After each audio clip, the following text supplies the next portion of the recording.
жоңғардың елері қырылды. Сөйтіп қазақ даласынан таяқ жеп, сілікпесі шығып, әбден не болып, езіліп, рухы түсіп, өздеріне келіп жатқанда 1758 жылы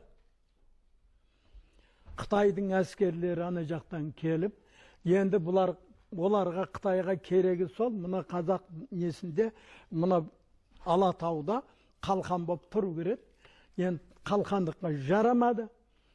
Сөйтіп, оларды әскермен келіп, бала шағасына қырып тастады. Бір-ақ күнде жоңғар олты да, мемлекеті де жойылды. Сонда анау Алатаудан адамдардың сасыған, бұрқыраған иісі бер қарай жел шығыстан соққанда қазақ даласына келіп. Мұна жақтан топ қарға құзғындар солай қарай ұшқан. Қазақтың нелері жағасын ұстаған. Бала шағасымен қырып тастады оларды.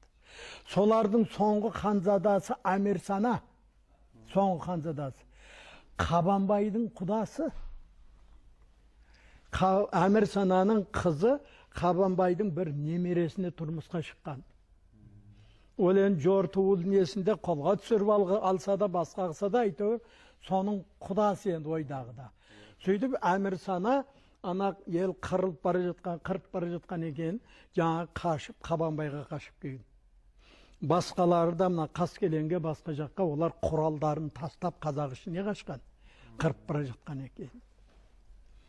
Міне сөйтіп, біздің ішімізде сондайлардың біразы отырып қалған. Олардан біреумен мына ауылда мектепте бірге оқыған.